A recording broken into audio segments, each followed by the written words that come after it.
Hello students. आज मैं pre law 2 history का क्लास ले रही हूँ। इससे पहले मैं आपको एक टॉपिक दी थी, बैटल ऑफ प्लासी, और उसके पहले मैं बताई थी the English rule of Bengal, यानी बंगाल पर अंग्रेज़ों का अधिकार। तो पहले अंग्रेज़ों ने बंगाल पर कैसे अपना अधिकार जमाने की कोशिश किया या उसको अपने अधिकार में लेना चाह रहा था, इस पे चर्चाएं हुई थी क्लास में। मैं बताई थी पहले वाले क्लास में, और फिर मैं बताई थी कि और प्लासी का युद्ध का कारण क्या था, कारण भी मैं बताई थी। और कारण, कोई भी युद्ध का कोई न कोई कारण जरूर होता है, वह पहले से शुरू होता है, पृष्ठभूमि तैयार हो जाती है। इसी तरह प्लासी के युद्ध का भी पृष्ठभूमि तैयार हो रहा था।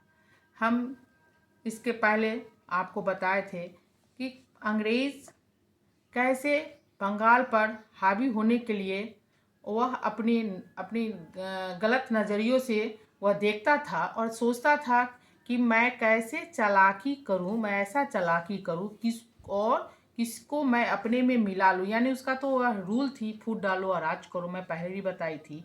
और लेकिन वहाँ का जो शासक था, इससे पहले भी बताई थी, अलीवर्दी खां, जो कि वह 15 वर्षों तक मराठों से संघर्ष किया था। और जब तक वह शासन किया तब तक यूरोपियनों को भी वह नहीं आने दिया, उसे मधुमक्खियों की तरह निकाल कर फेंकता रहा, उसको हटाता रहा।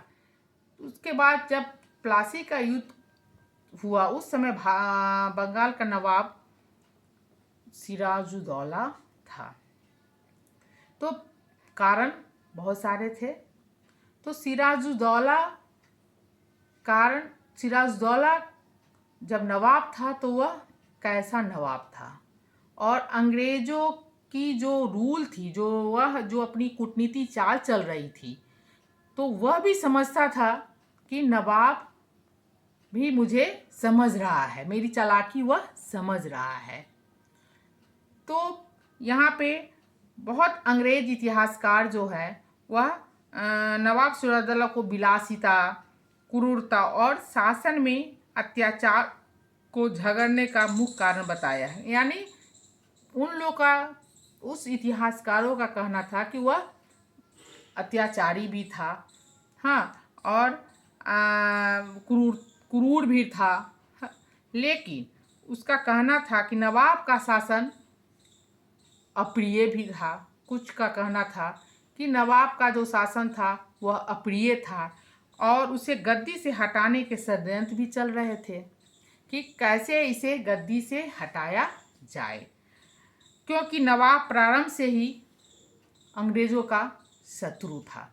यह हम पहले भी बता चुके थे कि अंग्रेज़ों का शत्रु वहाँ का बंगाल का नवाब सिराजुद्दौला था। इस कारण अपनी सुरक्षा के लिए अंग्रेज़ों ने उसे गद्दी से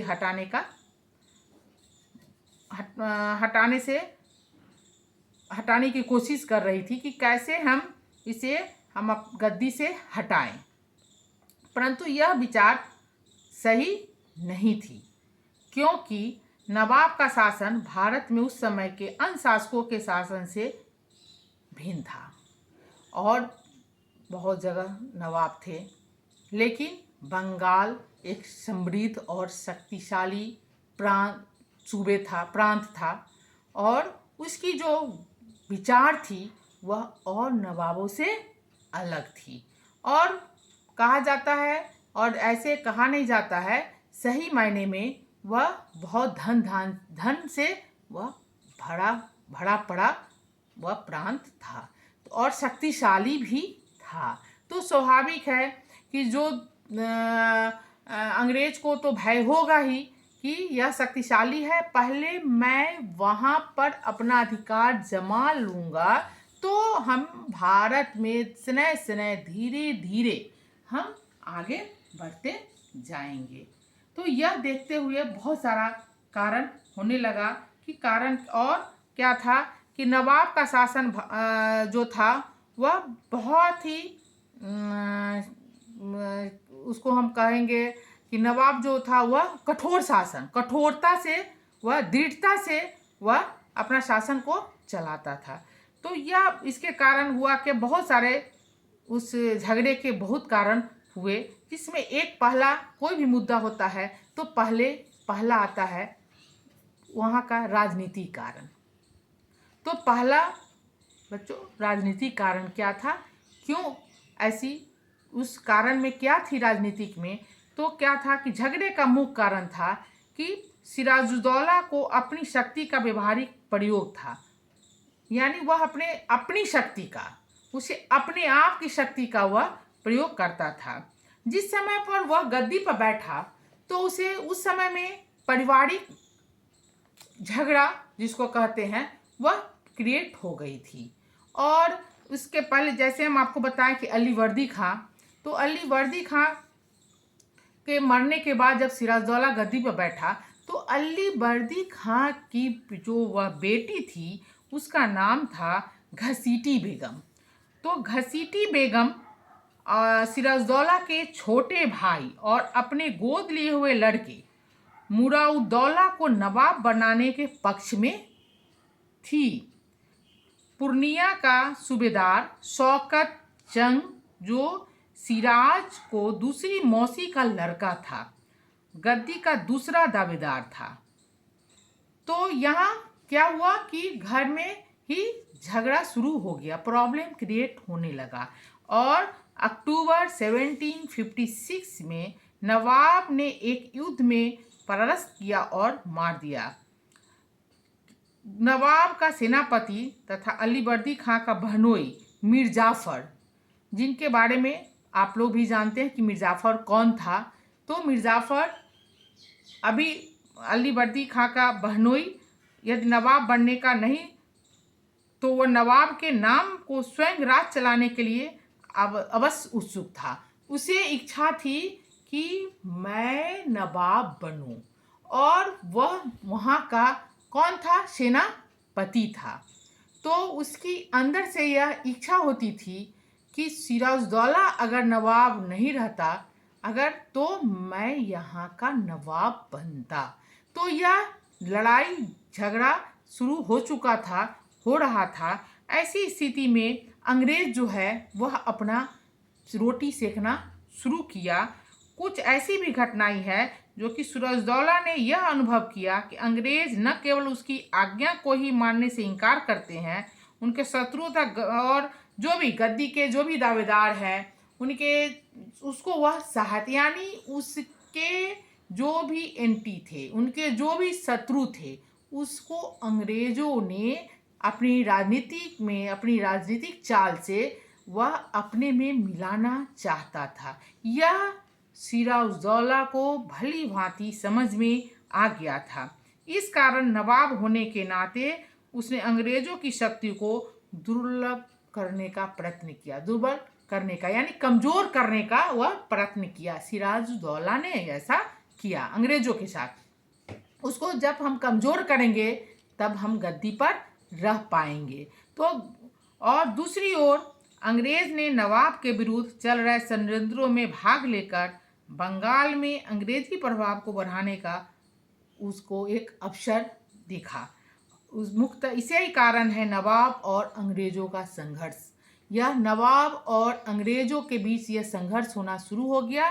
तो यह पहला हुआ राजनीतिक कारण, यानी यह राजनीतिक कारण हुआ कि यह सब अपना अपना राजनीति करना शुरू किया कि मीर जाफर जो था वह चाहता था कि मैं गद्दी पर बैठूं, और नवाब और अंग्रेज ने देखा कि घर में ही उसको ऐसा अगर समस्याएं आ गई है तो मैं उसको अपने में मिला लेता हूं और हमें अच्छा रहेगा, फूट डालो और राज्य करो। लेकिन मीर जाफर ने इस चीज को भांप चुका था और चाहता था कि अंग्रेजों की शक्ति को हम कैसे दुर्बल करें, कैसे कमजोर करें।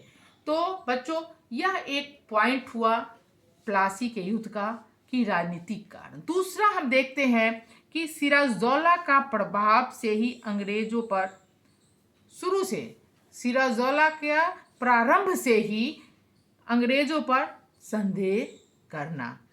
तो यह दूसरा पॉइंट है कि संदेह के घेरे में अंग्रेज तो था ही, वह तो पहले से ही समझ रहा था, क्योंकि उसे अपने घर में भी प्रॉब्लम थी, घर से भी झंझट शुरू था, और वह अंग्रेजों को भी समझ रहा था कि अंग्रेज जो है वह अपनी चालाकी करना चाहता है।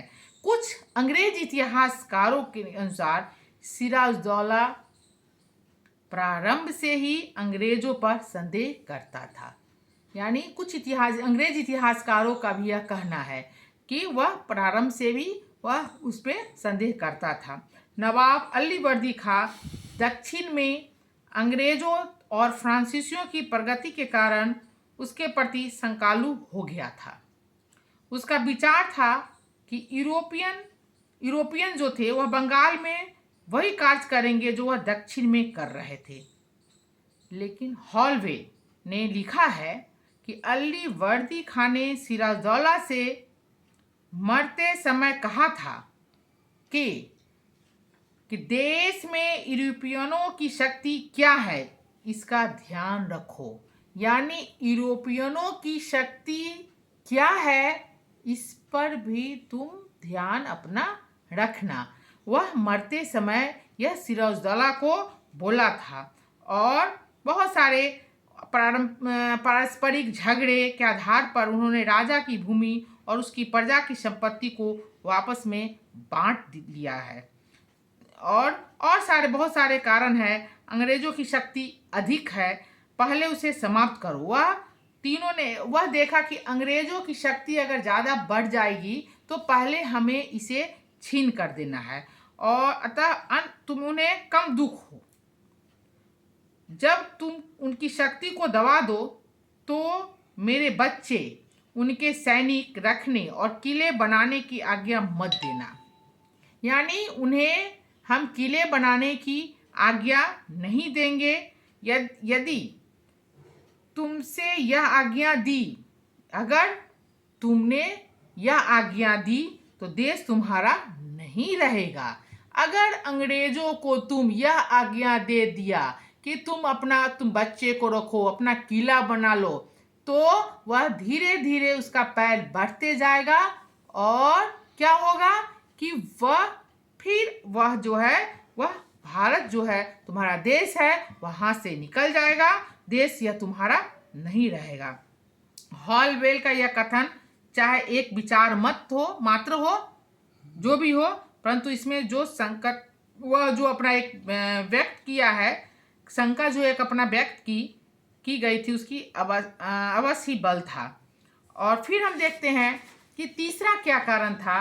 तो तीसरा कारण था नवाब के प्रति अंग्रेजों का दुर्व्यवहार।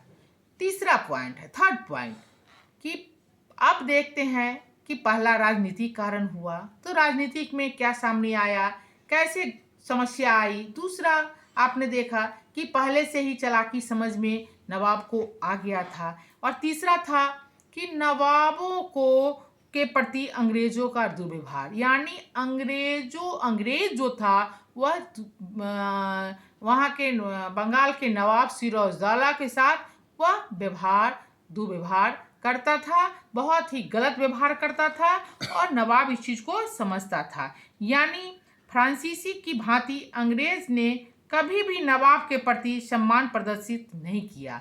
यानी जैसे फ्रांसीसी ने नवाब के प्रति कभी सम्मान नहीं करता था, वही काम अंग्रेज ने भी करना शुरू किया।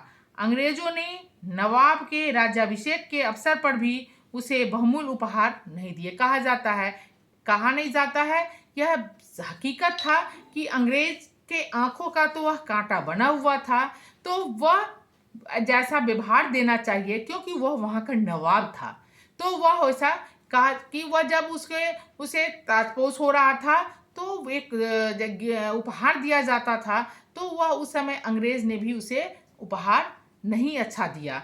और क्या एक बार तो उन्होंने नवाब को अपनी कासिम बाजार की फैक्ट्रियों दिखाने तक से इनकार कर दिया कि नहीं, मैं अपना जो फैक्ट्री मेरा है कासिम बाजार में, वह मैं तुमको नहीं दिखाऊंगा। वह इनकार कर दिया।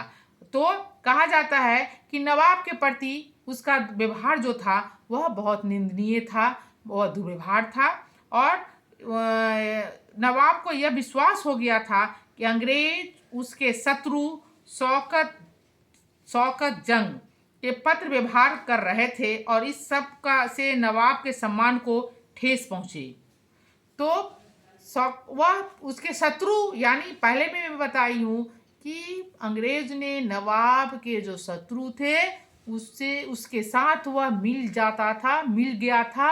और यह चीज़ को भी नवाब पूर्ण रूपेण समझ गया था कि शौकत जंग से पत्र व्यवहार कर रहे थे, वह अदा कर रहे थे। तो यह भी नवाब को नागवार गुजर रहा था, यह उसे उसके सम्मान पर ठेस पहुंच रही थी। तो यह थर्ड पॉइंट हुआ कि नवाब के प्रति अंग्रेजों का दुर्व्यवहार। फिर हम देखते हैं कि फिर नेक्स्ट पॉइंट आता है कि और क्या क्या कारण था। तो नेक्स्ट फिर हम देखते हैं चौथा कारण, व्यापारिक झगड़ा, यानी व्यापार के लिए झगड़ा। तो हम लोग सभी जानते हैं कि अंग्रेज जो है तो वह पहले तो अपना वह व्यापार को के लिए ही वह भारत में आया। तो व्यापार के लिए आखिर झगड़ा क्यों हुआ, इसके पहले भी मैं बताई थी कि कैसे वह भारत में बंगाल में वह कैसे आया और कैसे कैसे वह धीरे धीरे अपना कासिम बाजार कैसे वह आगे बढ़ाते गया, अपना कोठी बनाया। तो यह हुआ क्या, यह झगड़ा कैसा झगड़ा था, यह व्यापारी किस चीज़ के लिए झगड़ा होता था। तो अंग्रेज मुगल बादशाह फर्रुखसियर, हाँ, 1717 ईस्वी के आदेश पत्र के अनुसार बिना कर दिए व्यापार करते थे। तो अंग्रेज मुगल बादशाह जो हम पहले में भी बताई थी, तो उस समय अंग्रेज मुगल बादशाह फर्रुखसियर, तो वह बिना टैक्स बिना आदेश पत्र के वह व्यापार करते थे, जिससे क्या होता था कि भारतीय व्यापारियों को हानि होती थी और नवाब को आय में कमी आती थी। स्वाभाविक है कि वह बिना टैक्स अगर नहीं देगा तो भारत में वह उसको उसमें कमी आएगी और नवाब के जो आय है उसमें कमी होगी ही और व्यापारियों की हानि होगी। तो यह व्यापारी झगड़ा शुरू हो गया। तो नवाब का कहना था कि हम आपको ऐसा नहीं करने देंगे। तो इसके अतिरिक्त अंग्रेज अपने फ्री पास के अधिकार का दुरुपयोग करते हुए इसका प्रयोग भारतीयों को करने देते थे, जिससे अंग्रेज के नाम में भारतीय व्यापारी भी अपने व्यापारिक सामान को कर मुक्त करा लिया करते थे। तो यह जो कर मुक्त करा लिया करते थे, इससे क्या होता था कि नवाब को हर चीज़ में हानि होने, व्यापार ज़्यादातर व्यापार के में, यदि नवाब के अधिकारी इसे रोकना भी चाहते थे तो अंग्रेज ऐसे भारतीय व्यापारियों को संरक्षण प्रदान कर देते थे, उसे संरक्षण में प्रदान कर देते थे कि नहीं, वह उसे नहीं रोक सकता था। नवाब इसे असंतुष्ट था और इस संबंध में अंग्रेजों से कोई समझौता करना चाहता था, परंतु अंग्रेज अपने इस विशेषाधिकार को छोड़ने के लिए तत्पर नहीं थे। अतएव अंग्रेज और सिराजदौला के बीच एक आर्थिक झगड़ा, यह भी एक इसका महत्वपूर्ण इम्पोर्टेंट यह पॉइंट है, यह है यानी व्यापारिक झगड़ा कि कैसे वह अब मुगल बादशाह से वह परमिशन लेता है आदेश पत्र के अनुसार, बिना आदेश पत्र के, और वह कैसे व्यापार करता है, उस व्यापार से कैसे भारतीय व्यापारियों को हानि होती है और वहाँ के बंगाल के नवाब सिराजदौला को की आय में कमी होती है। तो स्वाभाविक है जब आय में कमी होगी, भारतीयों के व्यापारिक पे हानि होगी, व्यापारियों को भी हानि होगी, आय में भी हानि होगी, तो वहाँ के स्वाभाविक है तो यह लड़ाई का कारण बनेगा ही। तो यह भी एक प्लासी के युद्ध का कारण बना। और पांचवा फिर पॉइंट और आगे देखते हैं कि और बहुत सारे और पॉइंट कुछ है यह सब कारण बनते गया, तो जाके यह प्लासी का युद्ध हुआ। तो अंग्रेज का कृष्ण वल्लभ को नवाब के हाथों में न देने से इनकार करना। आखिर कृष्ण वल्लभ कौन था और अंग्रेज क्यों नहीं नवाब के हाथों में देना चाहता था, और नवाब जो है वह क्यों चाहता था कृष्ण वल्लभ को अपने पास रखना। तो इस सभी बहुत आखिर क्या कारण था। तो क्या था, कृष्ण वल्लभ जो मैं पहले घसीटी बेगम के बारे में बताई कि कृष्ण वल्लभ जो है घसीटी बेगम के दीवान राज वल्लभ का पुत्र था। घसीटी बेगम के दीवान राज वल्लभ का पुत्र था। राज वल्लभ ने घसीटी बेगम के धन को छिपाने का प्रयत्न किया। वह क्या किया कि घसीटी बेगम के धन को छिपाने का प्रयत्न किया। इस कारण नवाब ने उसे पद से हटा दिया। और तब क्या हुआ, इसके पहले ही राज वल्लभ ने अपनी संपत्ति अपने पुत्र, उसके पहले क्या किया, हटाने के पहले ही अपनी संपत्ति को अपने पुत्र कृष्ण वल्लभ को देकर उसे अंग्रेज के संरक्षण में भेज दिया। वह बहुत चतुर निकला। वह क्या किया, जब वहां का नवाब उसे हटाया, लेकिन हटाने से उसे कोई फर्क नहीं पड़ा, क्योंकि उसके पहले ही अपने कृष्ण वल्लभ को पूरे संपत्ति को देकर अंग्रेजों के पास भेज दिया और कहा कि नहीं, अंग्रेजों के संरक्षण में हम इसे रख देते हैं कि अंग्रेजों के संरक्षण में रहेगा तो मेरा बेटा बच जाएगा। लेकिन जब नवाब ने कृष्ण वल्लभ को, जो सिराजदौला के न्याय से भाग रहा था, अंग्रेजों से वापस मांगा, तो अंग्रेजों ने ऐसा करने से स्पष्ट इनकार कर दिया। कहा कि नहीं, मैं इसे वापस नहीं तुम्हें दूंगा। और नवाब के प्रतिनिधि नारायण सिंह का अपमान भी किया। इससे नवाब को यह अनुभव होने लगा कि अंग्रेज उसके शत्रुओं को संरक्षण देते हैं। अब उसे पूर्ण रूप होने लगा कि नहीं, अंग्रेज जो है अब इसका संरक्षण दे रहे हैं। नवाब का यह विचार ठीक भी था, क्योंकि अंग्रेज नवाब के डर से भागे हुए सभी व्यक्तियों को अपना शरण दे रही थी। तो कहा जाता है, यहाँ नवाब को हम सही कहेंगे, क्योंकि अंग्रेज तो इसी चालाकी में था ही, लेकिन नवाब के साथ जो उनके अपने थे वह भी दागबाजी करते थे। यानी घसीटी बेगम के जो दीवान राजवल्लभ का पुत्र, और राजवल्लभ ने घसीटी बेगम का जो संपत्ति को वह छिपाने की कोशिश किया था, तो यह भी एक बहुत बड़ी पॉइंट थी। और यह वहाँ सिराजदौला ने पूर्ण रूपेण समझ गया कि अंग्रेज जो है वह हमारे जो भी दुश्मन जो मेरे साथ गद्दारी करता है, उसको मैं अगर कोई दंड देता हूँ, उसे मैं अपने राज से उसको अपने प्रांत से हटाना चाहता हूँ, या उसे मैं कोई दंड देती हूँ, तो वह अंग्रेजों से मिल जाता है।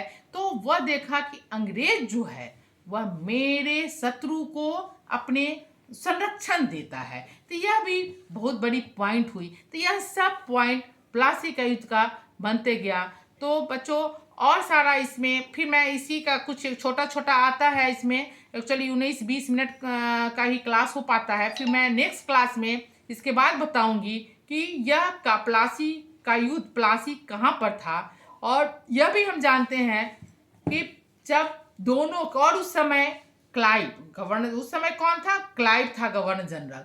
और हम यह भी देखते हैं कि कैसे भारत में यह प्लासी का युद्ध जब होता है, तो यह भी मैं बताऊंगी कि इसका परिणाम क्या हुआ।